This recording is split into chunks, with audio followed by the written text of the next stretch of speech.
bloody welcome to this episode of Sunday Chat! Yes, it is Friday afternoon and we're recording this quite late today, aren't we, Paul? We are. We are, because we've been doing things.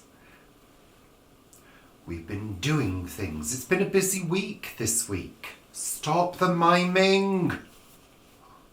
Drive me insane. It's been a busy week. It has. No, it has, Paul. It hasn't it? Well, we were away with Mum, weren't we, until Yeah, and we didn't weekend. film Sunday Chat until Monday. Monday. So it feels So a it bit became close. Monday Chat! It feels a bit close to that. It does. It's only like 4 days. It feels as though no time has elapsed. That we're stuck in a time hole. Time hole. A time hole. Aren't they usually time loops? I suppose a loop goes back on itself, doesn't it? Yeah. Suspended in time. Yeah, basically it just feels very close to the last Sunday Chat we did on Monday. I was just trying to make it sound more glamorous and mysterious, Paul. I don't think that was going very well, though. So anyway, let's reflect on things. Oh no, weather report first, Paul. Yes, Richard and Paul's weather report. Paul, what has the weather been doing? Well, this week it has been quite bright with blue skies and lovely sun, but then at some point it's gone quite dark, and that was the same today. We got out early today, and we'll talk about that later. But this morning the skies were blue, the sun was out, it was absolutely lovely. It was nice and warm in the sunshine, but it was cool in the shade. And by the time we were coming back from where we went, we did say that we'd had the best part of the day, hadn't we? And Fenella was lovely and cosy in the sun, wasn't she? She was, absolutely. So when we were coming back, the clouds started coming in, and it's now about 4:30, and it's quite grey out there. It is. And actually, the forecast for the weekend is wet. Oh, is it? Yeah. So there is there's a, what do they call it, weather system coming in across Ireland and into the UK, and it's going to bring rain for us in the south. I think not until later on Saturday. Oh. But I think there's snow in the north. Well, that's a good job, Paul, because you've got a little working party tomorrow down at the Blot, haven't you? We do. Yes. Yeah, so we've got a work party, and just hope that it stays dry for that. And actually, before I sign off for the day today, I need to go down to the plot to pick up our vacuum flask. We've got a big, I think it's something like 3 litres of liquid.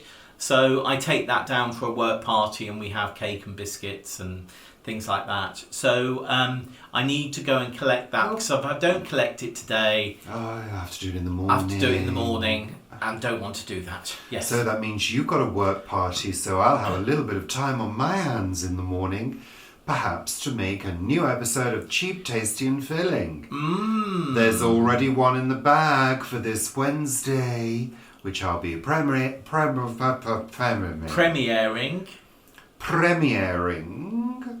on Wednesday at 6 p.m. So join me. And the last one that you did has gone down really well, hasn't it? I think they've all gone down really well, actually.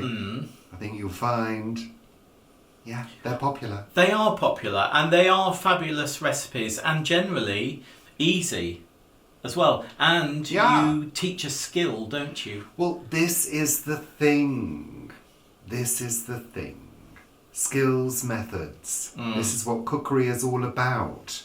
We need to learn the methods and the skills and the basic recipes. Like, for example, pastry. Half fat to flour. A sponge. 4, 4, 4 and 2. Yeah. That's right, Paul. We were talking about a sponge Yeah. to use as a pudding. So, yeah, we might do that at some point. We might do. Yeah. But no, the thing is, I don't like complicated cooking. I don't like things that are difficult. Or too many ingredients. Or too many ingredients. I don't mind things that have to be cooked in stages, as long as each stage is clear. It's the preparation, isn't it? Yeah. That takes time. Like making a video, like making a cookery video. It's preparation. Behind the scenes, things you don't see. That's what takes the time and the effort.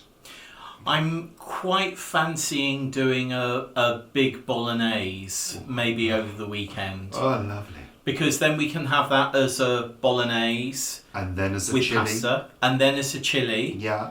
And we could keep some back and have it as a cottage pie as well. Yeah. And then turn leftovers into a soup. Yeah. At the end. Yeah. So we often, with leftovers, we'll often add a tin of soup and have a sort of, like a thick soup, isn't it? With whatever we've got. We're just full of good information. Full of good information. And remember, if you want it all, watch Richard and Paul. There we are. So, let's get to the list, shall we, Paul? We've not got a huge amount of things because, like we say, it's only been a few days since the last episode. So, yes, blah, blah, blah. I've been to work. Work was busy. Things are starting to take off again. Yeah, so restrictions are easing, and there's I think it's been announced now that in England restrictions are going to completely ease by the end of this month, which is a month earlier than planned. Whether that's wise or not, it doesn't really matter, but we're going to continue being sensible. Yeah, of course. Anyway. Of course. Yeah. So, but you can tell that society itself is trying its best to get back to normal. And you can tell because my measurement is work. The number of phone calls I get, the number of inquiries I get, the amount of work that's starting to sort of roll along. I mean, my days are always busy anyway. I mean, you know, it's very rare that I'm sat at work doing nothing. There's maybe a lull in the day around 3:30. But then it picks up again when people suddenly realise, don't they? Oh, it's almost 5 o'clock. We better call. I need to make that call. So that's my my barometer, if you like, of how society is starting to, its gears are starting to whir again. Because during lockdown and during the pandemic, it was at points, it was unbelievably quiet, you know, because we were also reaching out to people too, to check on them.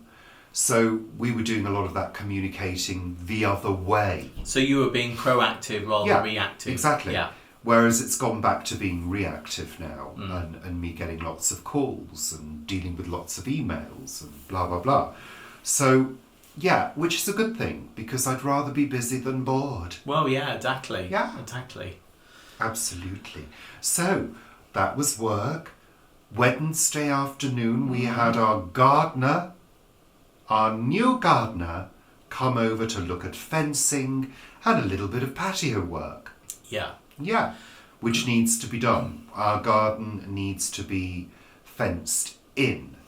We've got a really old fence at the front. I mean, like maybe 1960s or something. Oh, I don't know. And I think down the side it might even be 1940s. And then it goes into panels. So it's a bit of a mismatch of things. And the wind has... a good couple of years ago, a couple of panels came down and we've never really put them back up. So, time to get that done. So, he came over. Yeah, he's been over twice now. Lovely guy. Two of them. Two guys. Really nice. We're just waiting for a second estimate to come through. Yeah. And I just want to get the garden fenced in. I know this sounds silly, but at the moment, our neighbours at the back can see right into our garden. And we can see right into their house. Kitchen and their their downstairs living rooms. It's all one area. And that's because, I don't know whether you remember, but last year we took the old shed away. We got rid of it. We got the skip and we got rid of it. We did that ourselves. And I'm a bit weird. I don't really like the thought of being watched while I'm doing my gardening. I don't like it. I like to feel private. Well, I do. Well, yes. It's not as though I'm doing it naked. Oh, aren't you? Certainly not. But, you're working hard and you're sweating and you're getting on with stuff and you're. When is this? When I'm gardening. When you're gardening. You're working hard and you're sweating. And... You're raking, you're digging, you're doing things. Of course, Paul. I must be at the plot when that happens. Well, it hasn't happened for a while, but I think you'll remember that last February I did do quite a bit. Yeah. I think you'll find. I think is it... Oh no, we've just missed What? Black Bin Day. So, because there's a lot of palm leaves, aren't there, at the moment? So those need tidying up. Maybe I'll try and do that this week in some spare time. That's the only thing about having our palm trees. They're not really palms. They're what are They're they? cabbage palms. They're cordyline. Cordyline australis. They shed, and especially in the wind of winter, they shed everywhere, and it can be a real mess and a real pain. Well, as the cordyline grows, the leaves below die and they fall off. I mean, that's what happens. Yeah, but it's not. It's high maintenance, Paul. It's high maintenance. It is. Yeah. I mean, there are thousands that fall off each year. I could make baskets out of them. I think you should make baskets out of them. Do a bit of weaving. Yes. Let's move on very, very swiftly. So what we're saying is it's quite busy. Yesterday, I spent most of the day recording a new episode of Cheap, Tasty and Filling for this week. Next week. Yeah. Which is on Wednesday, as I said earlier. And that was lovely, but you'll find out on Wednesday. You'll find out what that is next week. And that brings us to Friday and our early morning walk to Coombe Hill. Well, I had quite a busy day yesterday. Did you? I did various things and had to do some work at my desk and on my tablet.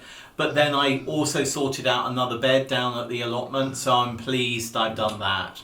So, there's a lot of tidying that needs to be done there, which I've been saying for ages, but that's absolutely fine. I've got time. Yeah. And then today, as Richard said, we went to the Chilterns. Actually, it wasn't an early morning walk, particularly, was it? We drove out and about to the Chilterns and went to Coombe Hill. That's the home of the Boer War Memorial. If you'd like to see pictures of our walk, you can visit Instagram, Facebook, and Planet Vegetaria. That's a Facebook group by Rich and Paul since 2017. That's contractual. So we had a lovely time there, and I just thought it was the first Fenella visit, wasn't it? The first time we've taken Fenella to Coombe Hill. Yeah. We say we enjoyed it. There were a few hitches. Yeah. As in other people. It's always other people. Well, the thing is, I said to you, Paul, didn't I? I said, I don't think it's going to be busy this morning. There's not going to be any children screaming and running around. There were a few teenagers being rather boisterous. 10. And there were too many dog owners with yappy, out-of-control dogs, which I do not like, off leads, running, jumping, coming too near. And yapping.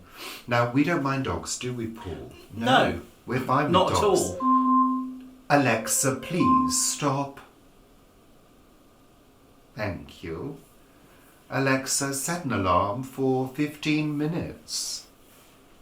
15 minutes, starting now. Though we're quite happy with dogs. Yeah. And, you know, if they're boisterous, they're boisterous. But there are those people who are fearful of dogs. Yeah. You know, and it may be for no reason whatsoever. But when we were on our walk, I did notice two ladies walking along and two dogs were bounding around them. They weren't their dogs. And one of them was quite frightened and was very glad when the dogs were called away. You could see it in her face and in her, you know, her demeanour. her cringing up of her body, you know. And, you know, you just don't know where these fears come from and who have these fears of dogs. So best to keep them on a lead and near you, you know. I mean, it's interesting because I went on a walk that I was doing this week across the way on Hanwell Meadows. There were quite a few boisterous dogs and quite a few of the owners, but because they all know each other, you know, it wasn't an issue, and the dogs weren't yapping and they weren't jumping up at the people. I think when you're in a really open space like Coombe Hill is, which is National Trust, you do need to be much more wary of other people and understanding of other people, because other people might be fearful of dogs or not used to them. I just find it weird when people don't have their dogs under control. You know, when you can see other people approaching. You know, if I was a dog owner, I would have my dog on the leash, under control, not letting them go up to other people, you know, no matter how oh, my dog's friendly, don't worry. Well, that's not the point, actually. The point is, not everybody enjoys the company of dogs. Yeah. Like we say, we don't mind, love dogs, but we don't love the owners. I mean, last week on a walk that we went up to Aston Rowant or Cowley's Wood, there was a really stupid family with a dog, wasn't there?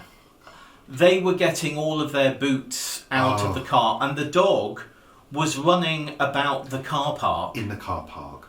And the road, which is a really busy road, cars travel very fast down it, is only like 20 yards away from where they were parked. And yeah, but it was that car that came up. I know, the cars were coming in and started to reverse towards the dog. Yeah, and they hadn't even noticed. The driver couldn't see the dog, obviously, because the dog was behind the car. But the owners, who should be looking after their dog, were also completely unaware that the dog was behind the car and the car was reversing. I mean, you know, be sensible. Be sensible. And then when we were to tell our viewers. No, I know. But when we were getting back to the car, because we had quite muddy shoes, you were stamping on the ground, weren't you? You went bang, bang, bang, bang.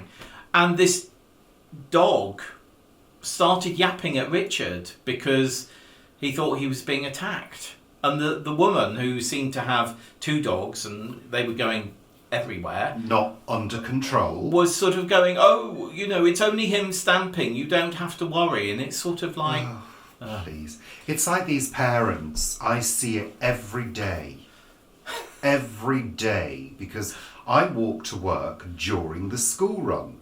You do. And you see these children screaming their heads off. Tarquin and Petunia. You know, and the parents are like, oh, darling, don't say that. Come on, and this child's just screaming in the mother's face. And she's just going, oh, well, blah, blah, blah, letting the child do whatever they want. In some kind of diazepam dream world. Yeah, most probably, yeah. Yeah, you know, and I just think, you know, what I see is a world where children receive no discipline in any way, shape or form, are just allowed to do whatever they want, you know. And I just seem to see it more and more, you know. Last year I was working at my desk in the summer, and the person I was on a call, the person on the other I was talking to went, "What on earth's that noise?" I said, "It's a child screaming going down the road. I've got the window open." So I screamed out the window and the child stopped and the mother looked surprised. Look, we know some children have challenging behaviour. Yeah, that's fine. Absolutely. We know some children, for example, with autism have meltdowns, Yeah. blah, blah, blah. And, there are certain things you can and can't do in those situations. Yeah. We are aware of that. But I'm talking about spoiled brats. Yeah. That's what I'm talking about. Who just whinge and whine. Spoiled brats who get everything they want and have an attitude problem at like 10. Yeah. Oh, really? Yeah. Really? It's a good thing we didn't adopt. Oh, it's isn't such a good thing Yeah. because, I'm not going to say any more because we're getting into dodgy territory there, but you know what? From doggy territory to dodgy territory. When we were kids, if we'd have spoken to an adult at like 10, like I hear some kids speaking to their parents, we would have been given a short, sharp shock. And whether that's a clip round the ear hole or a smack on the bum, or being sent to bed with no dinner. Yeah. Or being grounded for several days. That's what would happen. Yeah. In those days you didn't have a whole raft of devices to take away from the kids. No. That's true. Yeah. You just had the television. Discipline. No television for 3 days. I'm not talking about corporal punishment here, but discipline is rubbish these days. Absolute rubbish. I think a lot of it is down to entitlement. I think there's a lot of entitlement nowadays. Don't get me wrong. I think it's great that kids, have a lot more protection now. Of course, that should be in place. Absolutely. Of course, children shouldn't be abused and sent up chimneys. No. Although it might be quite handy. I don't think so. No, I'm joking. But there needs to be discipline in place in some way, shape or form. Yeah. There needs to be an understanding that if you don't play by the rules and do what you are told to do, in terms of playing your role in the family, if you like, and society as a whole, that there is going to be a consequence. And that consequence might not be particularly nice. Yeah, you might not have a phone for 4 days. Because otherwise, kids are just going to go, what? So what? What? Moving on. Time to say goodbye. No, it is time to say goodbye. We've got to tie up because we've got stuff to do.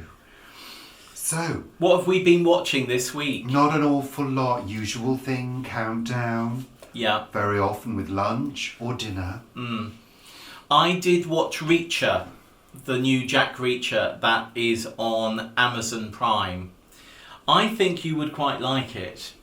Isn't that the one that we were given to watch in advance? No. Wasn't it a Reacher? No. What was it? It was the other one. No, you can't Jack. say. Jack, the other one. Jack, be quick.